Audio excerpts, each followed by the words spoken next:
Welcome back, friends. We're talking how to take care of the aging people in our community. That's right. And one of the things that's most important is when we start talking finances. And sometimes it's hard to have those crucial conversations with your aging parents, or even, amongst your spouse and your family about financially, how are we going to prepare for when we start aging. Well, here to tell us, and there's not a better person to tell us about it because we're taking points right out of her book. I want to say good morning to Carolyn A. Brent. She is a great advocate for caregivers.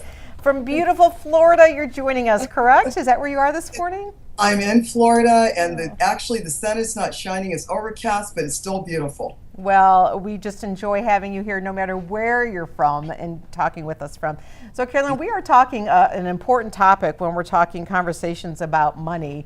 And when it comes to being a caregiver and having that conversation with an aging couple, who should they be looking at as far as someone, what are some of the qualities they should be looking at as someone who can take care of their finances for them? That right there is the number one question that I'm asked consistently. The loved one that you're taking care of should always select someone that is financially sound and they could take care of their own personal finances. Because if a person, let's say they're selecting a daughter or a son just because they love them and they do not have their own finances together, let's say bankruptcies, or they don't really know how to respect money, then how would we as the parent expect for them to take care of your financial needs? And I got to tell you, that is a sticky subject, but people need to talk about that first before anything. Because if you don't have your own finances in order as a caregiver, then anyone that you're taking care of is going to be in trouble. And very important to have those conversations. So you want someone who obviously is going to have some good skills and be responsible, because what if they don't? I mean, everyone's kind of in a little bit of a tizzy. Right?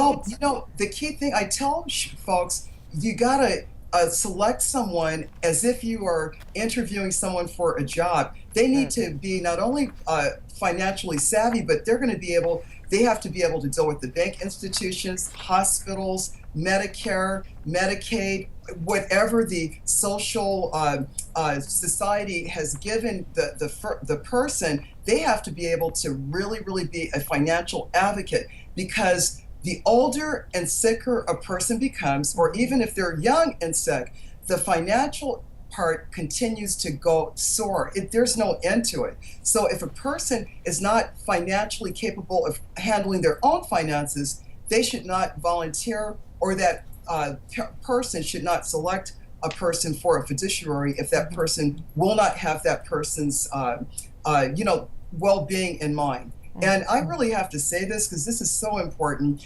A lot of families are in probate court for that same problem right there. It's all about finances. But the one fact is that caregivers spend out of their own pocket $500 billion a year in unpaid caregiving services. So this can be a problem, but we can avoid it if we select the right person, and we know that, like my dad selected me because he taught me how to respect money. So therefore, when dad's money was out, I used my own 401k to take care of my father, and I would do that all over again because I did not want my father to be like being a financial institution such as Medicaid, which basically is welfare. I did not want my dad in that. He stayed in private assisted living, which cost $6,500 a month at the top end that I paid out of pocket. Wow.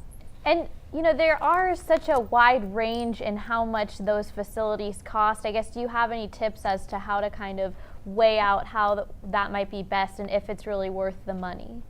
Melissa, it is definitely worth the money if a person's single like I was, and I worked a full-time job in pharmaceuticals, and I knew I needed dad to be in a safe environment. But the one question I didn't know to ask was, well, the price that you're charging, the $2,500 a month, does that include the medication as far as giving dad his medication? Now, I didn't know to ask that. So when I did check dad in, 6 months later, a new management team came in and they wanted to charge me $100 per pill for the medications that I was providing to the institution. So it's a fight all the way. That is why the person selecting the fiduciary, and that's the person that's handling the finances, you got to trust that person with your life. And you've got to ask all the questions up front with these institutions. I would ask, if I had to do it all over again, will my father's contract be grandfathered in